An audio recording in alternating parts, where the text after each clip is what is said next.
আসসালামু আলাইকুম।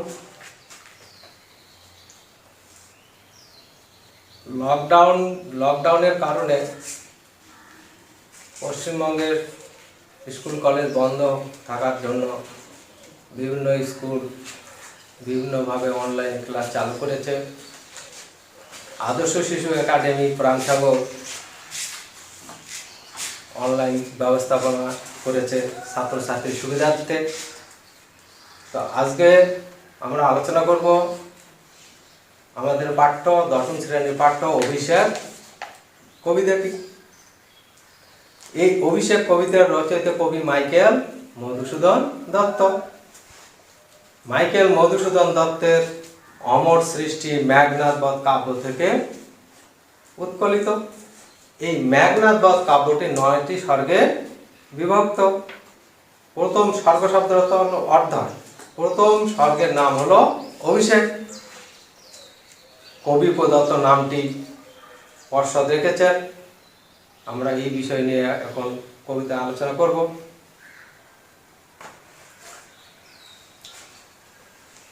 এই অভিষেক কাব্যাংশটি 785টি পংক্তিতে রচিত। কবিতার এক একটি লাইনটিকে বলে পংক্তি, চরণ, ছত্র। কয়টি লাইন বললাম? 785। 657 থেকে 762। এই মাঝের 106টি লাইন আমাদের পাঠ্য। এর ভূমিকায় বলা যাবে রাক্ষস রাজ রাবণ পুত্র শোকে হাহাকার করে উঠেছে। পুত্র শোকে জ্বালা ভোলবার জন্য এবং রাঘব তিলক রামচন্দ্রকে সমুচিত শিক্ষা দেবার উদ্দেশ্যে তিনি যুদ্ধের জন্য প্রস্তুতি নিচ্ছেন।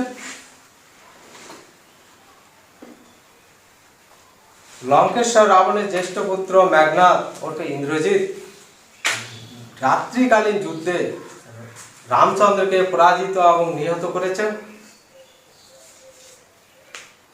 যুদ্ধ জয়ের আনন্দের আতিশয্যে বিভোর হয়ে লঙ্কা থেকে একটু দূরবর্তী প্রমোদ কাননে তিনি বামাদের নিয়ে আনন্দে মশগুল।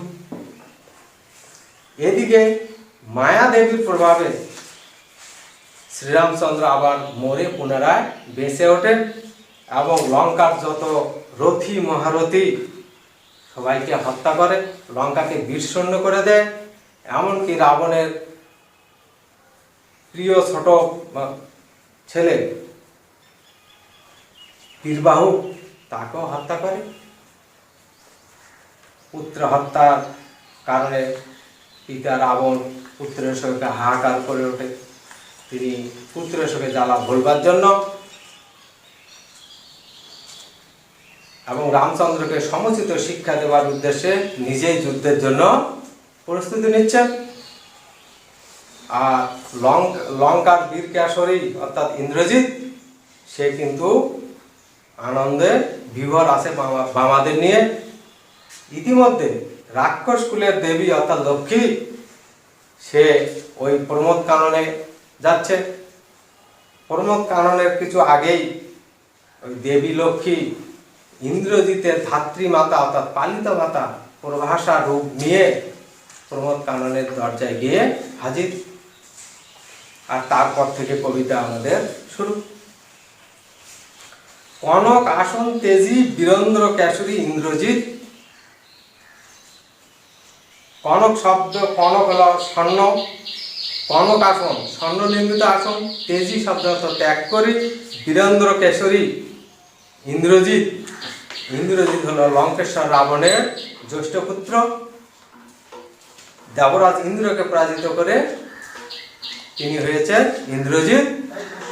বীরেন্দ্র কেশরী হল বিশেষণটাকে বিশেষিত করা হয়েছে কারণ ইন্দ্রজিৎ লঙ্কার যত রথী মহারথী আছে তার মধ্যে শ্রেষ্ঠ, তাই তাকে বলা হচ্ছে বীরেন্দ্র কেশরী। অর্থাৎ প্রভাষার রূপধারী ধাত্রীমাতা প্রভাষার রূপ নিয়ে দেবী লক্ষ্মী যেই না প্রমোদ কাননের দরজায় গিয়ে হাজির, তাকে দেখা মাত্র ইন্দ্রজিৎ তার স্বর্ণ নির্মিত আসন ত্যাগ করে দাঁড়িয়েছেন এবং প্রণমিয়া ধাত্রীর চরণে পূর্বাশা রূপধারী সেই দেবী লক্ষ্মীর পায়ে প্রণাম করলেন। কইলা কি হেতু মাত গতি তব আজি এ ভবনে, প্রণাম করে নিয়ে বলছে হে মা, হেতু শব্দ কারণ, কি কারণে তুমি এই ভবনে এসেছ? কহ দাসের লঙ্কার কুশল, তোমার এই দাসকে লঙ্কার সংবাদ আমাকে জানা। শিরচুম্বী ছদ্মবেশী অম্বু রাশি সুতা উত্তরিলা, শির শব্দ মস্তক, শিরচম্বন মস্তক, মস্তক চুম্বন, ছদ্মবেশী ছদ্মবেশ ধারণ করেছে, যে আগে বলা হয়েছে দেবী লক্ষ্মী পূর্বাশার ছদ্মবেশ নিয়েছে, তাই ছদ্মবেশী অম্বু রাশি সুতা, অম্বু শব্দ জল, সমুদ্র কন্যা,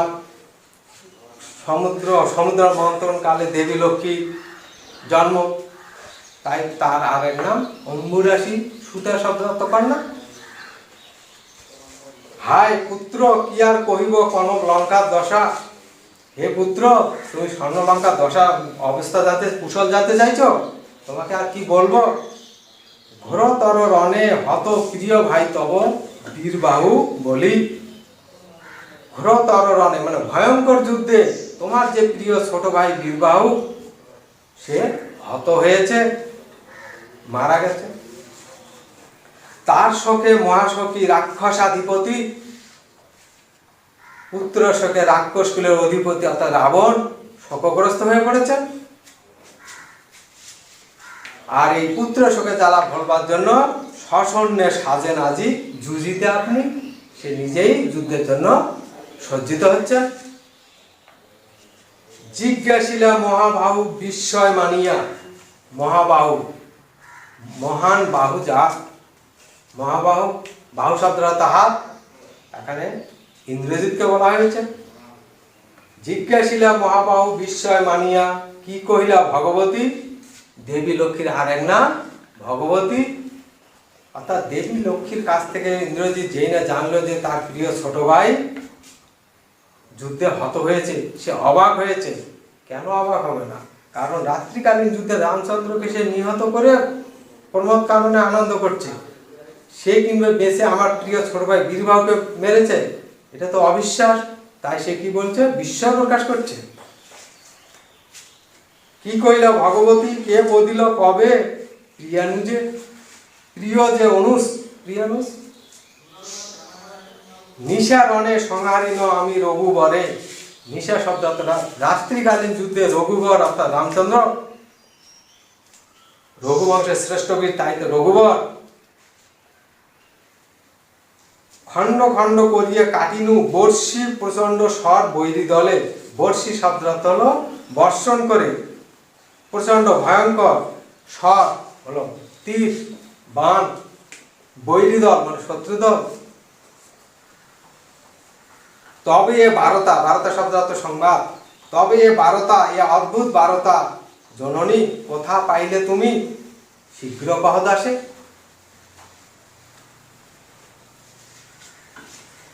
রত্নাকর রত্ন উত্তমা ইন্দিরা সুন্দরী উত্তরিলা, দেবী লক্ষ্মীর আর এক নাম ইন্দিরা। রত্নাকর রত্নের আকর, আকর শব্দ লক্ষণী, রত্ন উত্তমা অর্থাৎ সমুদ্র হলো রত্নের আকর, রত্নের ভান্ডার, সমুদ্রে যত রত্ন আছে তার মধ্যে শ্রেষ্ঠ রত্ন হলো লক্ষ্মী, তাই তাকে বলা হচ্ছে রত্নাকর রত্নোত্তমা ইন্দিরা সুন্দরী উত্তরিলা। হায় একটা অব্যয় পদ, পুত্র মায়াবী মানব সীতাপতি, সীতাপতি অর্থাৎ রাম, হে পুত্র রামচন্দ্র সাধারণ মানুষ নয়, সে মায়াবী মানুষ, সে মায়া জানে। তোমার স্বরে রামচন্দ্র মারা গেছে সত্য, কিন্তু মায়ার প্রভাবে সে পুনরায় জীবিত হয়ে আবার লঙ্কাকে আক্রমণ করেছে, লঙ্কাকে ধ্বংস করে দিয়েছে। তব স্বরে মরিয়া বাঁচিল, বুঝা গেল। যাও তুমি তরা করি রক্ষ রক্ষকুল মান, এ কাল সমরে রক্ষ চূড়ামণি। তরা শব্দ দ্রুত শীঘ্র, রক্ষ মানে রক্ষা করো, রক্ষকুল রাক্ষসকুল, কাল সমর মানে ভয়ঙ্কর যুদ্ধ, রক্ষ চূড়ামণি অর্থাৎ রাক্ষস কুলের শ্রেষ্ঠ বীর, তাই তার রক্ষ চূড়ামণি বিশেষণে বিশেষিত করা হয়েছে। সিনিলা কুসুম দাম রোষে মহাবলী মেঘনাথ। ইন্দ্রজিতের আরেক নাম মেঘনাথ, তার প্রকৃত নাম মেঘনাথ। দেবরাজ ইন্দ্রকে পরাজিত করে সে নাম নিয়েছে ইন্দ্রজিৎ। কথিত আছে জন্মাবার সময় তিনি মেঘের মতো গর্জন করেছিলেন, তাই তার আরেক নাম মেঘনাথ। মেঘনাথ তার প্রভাষা রূপধারী দেবী লক্ষ্মীর কাছে লঙ্কার এই বিবরণ শোনা মাত্র সে রেগে কুসুম দাম ছিঁড়ে ফেললো, অর্থাৎ ফুলের মালা ছিঁড়ে ফেললো। ফেলাইলা কনক বলয় দূরে, স্বর্ণ নির্মিত বালা দূরে ফেলে দিল। পদতলে পড়ি শোভিল কুণ্ডল। কুণ্ডল শব্দার্থ কানে পরার অলঙ্কার। কানে যে অলঙ্কার ছিল তা পায়ের নিচে এখন শোভা পাচ্ছে। যথা অশোকের ফুল অশোকের তলে আভাময়। কবি সুন্দর উপমার দ্বারা বিষয়টা আমাদের বুঝিয়েছেন। যুদ্ধ জয়ের আনন্দের বিবরে সে বামাদের দ্বারা প্রমোদকামের যখন মত্ত ছিল, নিশ্চয়ই তার কাছে বিভিন্ন রকম অলঙ্কারে সজ্জিত ছিল। প্রভাষা রূপধারী দেবী লক্ষ্মীর কাছে স্বর্ণলঙ্কার আসল দশা জানার পর সে সব যে ফুলের মালা সব ছেড়ে ফেলে দিল। হ্যাঁ,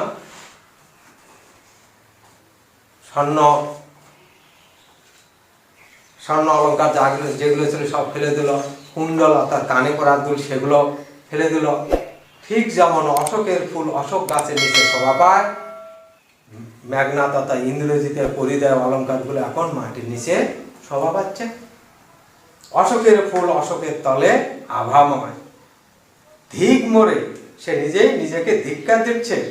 কহিলা গম্ভীরে কুমার, কুমারকে লঙ্কেশ্বর রাবণের জ্যেষ্ঠ পুত্র ইন্দ্রজিৎ। হ্যাঁ, ধিক মোরে বৈরী দল বেড়ে স্বর্ণলঙ্কা। হ্যাঁ, তা আমি বামা দল মাঝে, সে নিজেকে ধিক্কার দিচ্ছে। বৈরী দল অর্থাৎ শত্রু দল আমার স্বদেশ ভূমি স্বর্ণলঙ্কাকে ঘিরে রেখেছে, আর আমি এখানে নারীদের মধ্যে আনন্দ করছি। এ তো আমার সাজে না।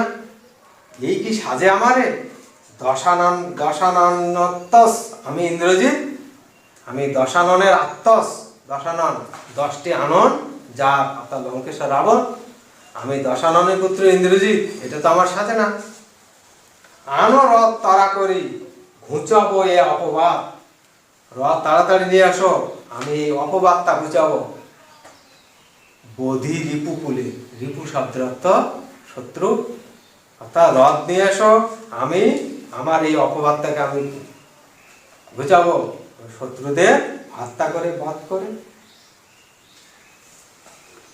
সাজিলা রথীন্দ্র ঈশ্বর বীর আবরণে। রথী যোগ ইন্দ্র যোগ ঋষভ, ঋষভ শব্দের অর্থ ষাঁড় বল। বীর ইন্দ্রজিতের মারাত্মক বলশালী শক্তিশালী ছিলেন, তাই বলছে রথীন্দ্রেশ্বর। বীর আবরণে হৈমবতী সুত যথা নাসিতে তারকে মহাসুর। দেবী দুর্গার আর এক নাম হৈমবতী। হৈমবতী সুত অর্থাৎ দেবী দুর্গার পুত্র কার্তিক। কার্তিক যেমন নাসিতে নাশ করতে তারকে মানে তারকাসুরকে বধ করার জন্য হৈমবতী সুত অর্থাৎ কার্তিক যেমন যুদ্ধ সাজে সজ্জিত হয়েছিলেন, কিংবা যথা বৃহৎ নলা রূপী কিরীটি, বৃহৎ নলা বৃহৎ নলজার। অর্থাৎ এখানে কবি মাইকেল মধুসূদন দত্ত দুটো উপমা, পৌরাণিক উপমার সাহায্যে বিষয়টাকে আমাদের পরিষ্কার করেছেন।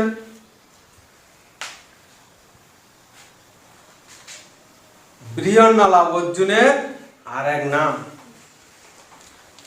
কিরীটি, কিরীটি শব্দের অর্থ মুকুট, কিন্তু তৃতীয় পাণ্ডব মানে মধ্যম পাণ্ডব অর্জুন দেবরাজ ইন্দ্র প্রদত্ত মুকুট পরিধান করতেন, তাই অর্জুনের আর এক নাম কিরীটি। বৃহন্নলার রূপ ধারণ করেছে কোথায়? পাণ্ডবেরা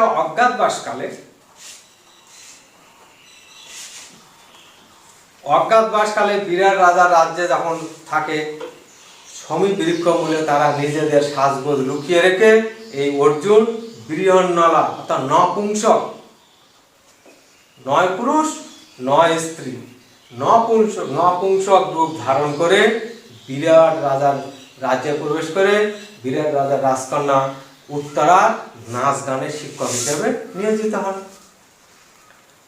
কৌরবরা যখন বিরাট রাজার গোধন প্রায় 60,000-এরও বেশি গোধন যখন উদ্ধার করে চুরি করে নিয়ে যায়, তা বিরাট রাজার পুত্র উত্তর এবং এই অর্জুন তার এই বীরন্নলা রূপ ত্যাগ করে সমবৃক্ষ মূলে আবার বীরের সাজে সজ্জিত হয়েছিলেন।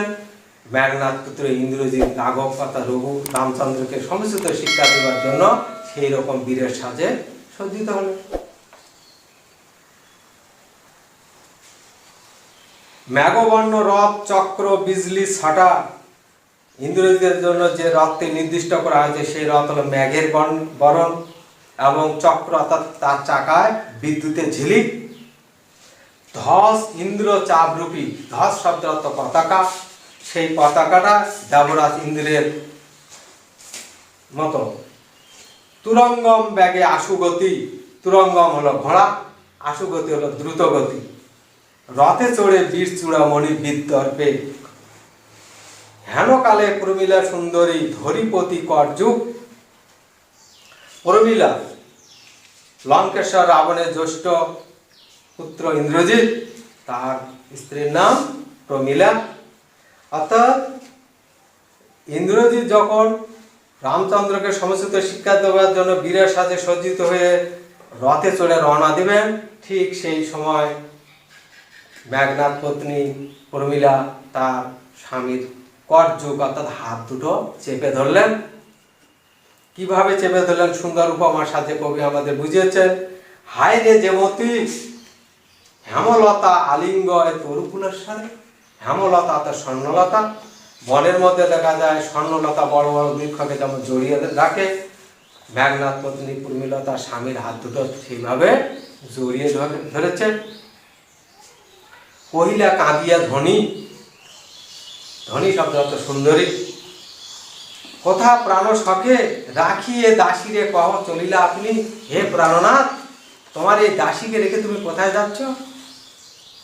কেমনে ধরিবে প্রাণ তোমার বিরহে, এ অভাগী তোমার বিরহেও সহ্য করতে পারবে না। হায় না গহন কাননে ব্রতিতি বাদিলে সাধে করি পথ, যদি তার রঙ্গরসে মন না দিয়া মাতঙ্গ যায় চলি। মাতঙ্গ শব্দার্থ হাতি, পাগলা হাতি। কবি একটা উপমা সাজে ইন্দ্রজিৎ এবং প্রমীলার যে দাম্পত্য জীবনের যে একটা সুন্দর ছবি আমাদের সামনে তুলে ধরেছেন। গভীর জঙ্গলে হাতির দল যখন যায়, তখন ব্রততি অর্থাৎ লতাযুক্ত গাছ যখন হাতিদের পায়ে জড়িয়ে ধরে, অন্য অন্য হাতির ফিরে না তাকালো, হাতি দলের সর্দার যুথনাথ, যুথ শব্দ হাতি, শ্রেষ্ঠ হাতি, সে কিন্তু তাকে ফেলে রাখে না, তাকে পায়ে করে নিয়ে যায়। এখানে ইন্দ্রজিৎকে হাতি শ্রেষ্ঠ যুথনাথ হিসেবে তুলনা করা হয়েছে, আর প্রমীলাকে ব্রততি অর্থাৎ লতাযুক্ত গাছের সঙ্গে তুলনা করা হয়েছে। তবু তারে রাখে পদাশ্রয় যুথনাথ, তবে কেন তুমি গুণনিধি ত্যাজ কিঙ্করি রে আজি। কিঙ্করি শব্দ অর্থ দাসী। হাসি উত্তরিলে মেঘনাদ, ইন্দ্রজিতে জিতি তুমি সতী, বেঁধেছ যে দৃঢ় বাঁধে, কে পারে খুলিতে সে বাঁধে। প্রমীলা যখন তার স্বামীর সঙ্গে যেতে চাইছে, তখন ইন্দ্রজিৎ বিন্দু মাত্র রাগ না করে, ইন্দ্রজিৎ অর্থাৎ মেঘনাদ রাগ না করে তার প্রিয় স্ত্রীকে বোঝাচ্ছে যে দেখো, তোমার আমার মধ্যে যে দীর্ঘ প্রেমের সম্পর্ক, এই সম্পর্ককে আলাদা করার ক্ষমতা কারণেই তরাই আমি আসিব ফিরিয়া কল্যাণী। হে কল্যাণী, আমি খুব শীঘ্র ফিরে আসব। সমরে নাসি তোমার কল্যাণে রাঘবে, রঘুবংশের শ্রেষ্ঠ সন্তান রামচন্দ্র আর এক নাম রাঘব। হে কল্যাণী, আমি সমরে তাকে পরাজিত করে বিনাশ করে আমি শীঘ্র তোমার কাছে ফিরে আসব। বিদায় আবে দেহ বিদুমুখী, হে বিদু শব্দ অর্থ চাঁদ, হে চাঁদমুখী, হে বিদুমুখী, তুমি এবার আমায় বিদায় দাও। উঠিল পবন পথে ঘোরতর রবে রথবর, এবার আকাশ পথে শ্রেষ্ঠ রথ উঠতে শুরু করেছে। হৈম পাকা বিস্তারিয়ে যেন উড়িলা মৈনাক শৈল অম্বর উজলি। অম্বর শব্দ অর্থ আকাশ, মৈনাক শৈল এখানে একটা পৌরাণিক ঘটনা কবি উদাহরণ উপস্থাপন করেছেন। পুরকালে পর্বতেরা উঠতে পারত, যত্রতত্র তারা উড়ে বেড়াতো। তাদের এই ধৃষ্টতা দেখে দেবরাজ ইন্দ্র খুব রেগে যান। তিনি তাদের ডানাগুলো ছাঁটার জন্য ধীরতে যেতেন। সব যেভাবে যে পর্বতকে যেখানে ডানা ছেড়েছে সেই পর্বত সেখানে প্রতিস্থাপন হয়েছে। কিন্তু হিমালয় পুত্র মৈনাক সে পুনঃক্রমে পালিয়ে সমুদ্রে গিয়ে ঠাঁই পেয়েছে। তো এই নিজেকে বাঁচানোর জন্য মৈনাক শৈল যেমন আকাশে যত দ্রুত আকাশে উড়েছিল, মেঘনাথের রথ সেরকম আকাশে উঠতে শুরু করেছে। সিঞ্জিনী আকস্যে রসে টঙ্কারিলা ধনু বীরেন্দ্র। সিঞ্জিনী শব্দটা হলো ধনুকে শিলা গুণ। ইন্দ্রজিৎ তার রথে চড়ে তার ধনুকে এত জোরে টান মেরেছে, কিরকম পক্ষীন্দ্র নাদে যথা মেঘ মাঝে। পক্ষীদের রাজা গরুর পাখি যেমন আকাশে প্রচন্ড কলরবে গর্জন করে, ইন্দ্রজিতের ওই সিঞ্জিনীতে টানটা ঠিক সেরকম করে গর্জন করে উঠেছে। কাঁপিল লঙ্কা কাঁপিল জলদি, অর্থাৎ মেঘনাথ রথে চড়ে প্রচন্ড রোষে যে সিঞ্জিনীতে টান মেরেছে, ফলত যে এত জোরে গর্জন হয়েছে, শব্দ হয়েছে, তার ফলে লঙ্কা এবং সমুদ্র কেঁপে উঠেছে। তো আসসালামু আলাইকুম। পরবর্তী অংশটা